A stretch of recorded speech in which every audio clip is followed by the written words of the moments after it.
سامعین، رب ذوالجلال نے یہ بات واضح فرما دی ہے کہ ابلیس کا، شیطان کا جو زور ہے، شیطان کا زور وہ ان لوگوں پر نہیں چلتا جو اللہ پر ایمان لائے ہیں، یعنی دل کا ایمان، فقط زبان والا نہیں۔ زبان نے کہہ بھی دیا لا الہ الا اللہ تو کیا ہوا، دل و نگاہ مسلمان نہیں تو کچھ بھی نہیں۔ وہ دل و نگاہ والا مسلمان، جو لوگ ایمان لائے اور اللہ پر بھروسہ کرتے ہیں، ان کا سارا توکل، بھروسہ اللہ کی ذات کے اوپر ہوتا ہے، ان پر شیطان کا زور نہیں چلتا۔ شیطان کا زور ان لوگوں پر چلتا ہے جو شیطان کو اپنا دوست بنا لیتے ہیں، اور ان کے اپنے ذاتی کام بھی ایسے شیطان والے ہی ہوتے ہیں، تو یہ ایک دوسرے کے کاموں میں شریک ہوتے ہیں، ان کے اوپر شیطان کا زور چلتا ہے۔ یہ سورۃ النحل کی آیت نمبر 99 میں اللہ تبارک و تعالیٰ نے واضح فرما دیا ہے۔ امام غزالی رحمۃ اللہ تعالی علیہ نے یہی بات سمجھانے کے لیے ایک بہت اعلیٰ قسم کی مثال دی ہے۔ آپ نے فرمایا کہ بنی اسرائیل میں ایک عابد تھا، عبادت گزار۔ اسے پتہ چلا کہ لوگوں نے کوئی درخت لگا دیا ہے جنگل میں اور اس کی عبادت کرتے ہیں، لوگوں نے اسے خدا بنا لیا ہے۔ اس عابد کو بڑا غصہ آیا، اس نے کلہاڑا اٹھایا کہ میں یہ شرک ہونے نہیں دوں گا، یہ کفر ہونے میں نہیں دوں گا کہ لوگ اللہ کو چھوڑ کے ایک درخت کی پوجا کریں۔ جب روانہ ہوا تو راستے میں ایک جگہ ابلیس ایک بوڑھے کی شکل میں سامنے آ گیا۔ ابلیس نے پوچھا میاں جی کہاں جا رہا ہے؟ اس نے کہا کہ جی میں نے سنا ہے کہ فلاں جگہ جنگل میں لوگوں نے ایک درخت لگا دیا اور لوگ اس کی عبادت کرتے ہیں، سو یہ میں کرنے نہیں دوں گا، میں درخت کاٹنے جا رہا ہوں۔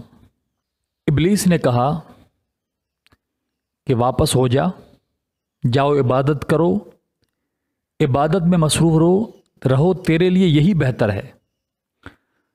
اس نے کہا نہیں میں درخت کاٹوں گا۔ ابلیس نے کہا میں نہیں چھوڑوں گا، تو میں ہوئی، دونوں لڑ جاتے ہیں۔ عابد ابلیس کو پکڑ کے زمین پر گراتا ہے اور اس کے سینے پر چڑھ کر بیٹھتا ہے۔ تب ابلیس نے کہا کہ مجھے چھوڑو، میری ایک بات سنو۔ اس نے اسے چھوڑا۔ ابلیس نے کہا دیکھو اللہ کے اس وقت کچھ نبی بھی ہیں، اللہ کو اگر لوگوں کا یہ کام پسند نہیں ہوگا تو وہ اپنے نبیوں کو کہ حکم فرما دے گا، وہی نازل فرما دے گا، وہ پیغمبر اس درخت کو کاٹ دیں گے، تو نبی بھی نہیں ہے، تیرے پر کون سی وحی نازل ہوئی ہے، تیری یہ ذمہ داری نہیں ہے، واپس جا۔ اس نے کہا نہیں جی میں تو درخت کاٹوں گا۔ پھر لڑ گئے۔ پھر اس عابد نے ابلیس کو گرایا۔ ابلیس نے کہا کہ چلو ایک بات اور میری سن لو، اور وہ اگر تو یہ پسند نہ آئے پھر تیری مرضی۔ اس نے ابلیس کو چھوڑا۔ اب یہی اس کی غلطی تھی، ابلیس کے ساتھ ہمیشہ وہ سلوک کرنا جو ابراہیم علیہ السلام نے کیا تھا۔ جب وہ اللہ کے حکم سے اپنے بیٹے کی قربانی دینے کے لیے منا کی طرف جا رہے تھے تو راستے میں ابلیس ایک بڑے عابد زاہد کی صورت میں آیا، جبہ کبا ہو کر کے آیا، کہنے لگا میاں اس بڑھاپے کی عمر میں اللہ نے یہ اکلوتا بیٹا دیا ہے، محض خواب کی بنیاد پر تم اسے ذبح کرنے جا رہے ہو، اپنے فیصلے پر نظر ثانی کرو۔ تو ابراہیم علیہ السلام نے اسے کوئی جواب نہ دیا، کوئی بات نہیں کی، اس کی بات کو آپ نے سنجیدگی سے لیا ہی سرے سے نہیں، آپ نے فوراً زمین سے کچھ کنکریاں اٹھا کے اسے ماری۔ بس ابلیس کا علاج یہ ہے، ابلیس سے باتیں نہیں کی جاتی۔ خیر اس نے دوبارہ چھوڑ دیا۔ جب دوبارہ چھوڑا تب ابلیس نے کہا کہ دیکھو تو بیچارہ غریب عابد ہے، ایک پیشمام ہے، عبادت گزار ہے اور مسکین غریب ہے، اگر تم نے یہ درخت کاٹ لیا تو لوگ تیرے دشمن ہو جائیں گے، کیونکہ لوگ تو اس کی عبادت کرتے ہیں۔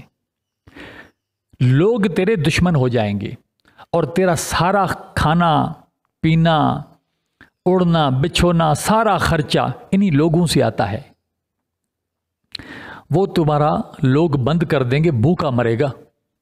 باقی رہا مسئلہ تجھے ثواب کمانا ہے، اگر تو ثواب کمانا چاہتا ہے تو ثواب کے لیے فقط ایک درخت ہے کیا؟ ثواب کمانے کے لیے اور کام بھی ہیں۔ تم ایسا کرو کہ واپس ہو جاؤ، اور میں روزانہ تیرے تکیے کے نیچے، جب تو رات کو سوئے گا تو تیرے تکیے کے نیچے میں 2 دینار یعنی سونے کے سکے رکھ دیا کروں گا۔ صبح کو اٹھ کر کے ایک اللہ کی راہ میں صدقہ خیرات کر دینا تاکہ تجھے ثواب ملے، اور 1 دینار وہ اپنی ضروریات میں خرچ کرنا۔ اب یہ سوچنے لگا کہ یار اس بات میں واقعی دم تو ہے، واقعی یہ درخت کاٹنا میرے اوپر نہ فرض نہ واجب، آخر اللہ کے نبی بھی تو ہیں، جب وہ نہیں کاٹ رہے تو میں کیوں کاٹوں؟ اب یہ خود ہی کو سمجھانے لگا کہ ایک چیز میرے اوپر نہ فرض نہ واجب، اور یہ بات بھی ٹھیک ہے، واقعی لوگ میرے دشمن ہو جائیں گے، چلو ٹھیک ہے واپس ہو جاتا ہوں۔ چنانچہ یہ واپس ہو گیا۔ جب رات کو سویا تو ابلیس نے 2 دینار اس کے تکیے کے نیچے رکھ لیے۔ صبح فجر کو جب یہ اٹھا تو دیکھا کہ تکیے کے نیچے 2 دینار رکھے ہیں۔ 1 دینار اللہ کی راہ میں خیرات کر دیا اور 1 دینار سے اپنی ضروریات کی چیزیں لے لیں۔ جب دوسرا دن آیا، اب یہ اپنے تئیں تو بڑا خوش ہے۔ جب رات آئی یہ سو گیا، فجر کے وقت اٹھتے ہی اس نے تکیہ اٹھایا تو نیچے کوئی روپیہ پیسہ نہیں تھا، دینار نہیں تھے۔ اس کو بڑا غصہ آیا، اٹھایا کلہاڑا، کہا کہ میں درخت کو کاٹوں گا۔ آج بڑے غصے میں آ رہا ہے۔ راستے میں اسی پہلی والی جگہ پر پھر اسے ابلیس ملا۔ ابلیس نے کہا میاں جی کہاں جا رہے ہو؟ کہنے لگا ہٹ جا میرے راستے سے، میں درخت کاٹوں گا۔ ابلیس نے کہا واپس ہو جا، کہا نہیں جاؤں گا۔ دوبارہ لڑ جاتے ہیں۔ جیسے لڑتے ہیں تو ابلیس نے پکڑ کے فوراً اس کو گرا دیا زمین پر اور اس کے سینے پر چڑھ کر بیٹھ گیا اور کہا کہ واپس جاتا ہے یا تیرا سر قلم کر دوں۔ اس نے کہا میں واپس جاتا ہوں، لیکن مجھے یہ سنا کہ تیرے اندر یہ طاقت کہاں سے آئی؟ آخر 2 دن پہلے بھی تو یہاں پر ہماری لڑائی ہوئی تھی، تو بالکل کمزور تھا، میں طاقتور تھا، آج تیرے اندر یہ طاقت کہاں سے آئی؟ تب ابلیس نے کہا، اس نے کہا کہ پہلے جب تو جا رہا تھا تو تیرا بھروسہ اللہ کی ذات پر تھا اور تو خدا کی خاطر اسے کاٹنا چاہتا تھا، درخت کو اللہ کی رضا کے لیے کاٹنا چاہتا تھا، اور میں نے جو کہا تھا کہ لوگوں کی طرف سے تجھے کھانا پینا ملتا ہے، سو لوگوں کے دلوں میں تو اللہ ڈالتا ہے، تو لوگوں کے آسرے نہیں تھا، تو اللہ کے اوپر توکل کرتے تھے، تیرا سارا توکل اللہ کی ذات پر تھا، پھر اللہ لوگوں کے دلوں میں ڈالتا تھا، وہ تجھے دیتے تھے، اور تو درخت کو کاٹنے جا رہا تھا وہ بھی اللہ کی رضا کے لیے، اور جو اللہ کی رضا کے لیے اور اللہ پر کے بھروسے پر نکلتا ہے تو میں اس کے ہاتھ میں ایسے ہوتا ہوں جیسے چڑیا، اس لیے میں کمزور تھا۔ آج میں طاقتور ہوں اس لیے کہ آج جو تو جا رہا ہے وہ اللہ کے لیے نہیں جا رہا ہے، اب تیرا اللہ کے اوپر توکل بھی نہ رہا، تیرا توکل تو میرے دیناروں پر رہ گیا کہ جی تکیے کے نیچے دینار رکھے ہوں گے، اب تیرا توکل میرے اوپر آ گیا، اللہ پر نہ رہا، اور جو درخت کو کاٹنے جا رہا ہے وہ اللہ کے لیے نہیں کاٹنے جا رہے ہو بلکہ اس لیے جا رہے ہو کہ آج کی رات تیرے تکیے کے نیچے پیسے نہیں تھے، تیرے پیسے بند ہو گئے، اس لیے واپس ہو جا، آج میرے ہاتھ میں تو ایسے ہے جیسے چڑیا، اب میرا زور تیرے اوپر چلے گا۔ تو سامعین محترم، جو اللہ پر توکل رکھتے ہیں اور سچے دل سے ایمان رکھتے ہیں تو شیطان کا ان کے اوپر کوئی ایسا زور نہیں چلتا کہ پھر وہ خدا کے ہی نہ رہیں، ایسا زور نہیں چلتا۔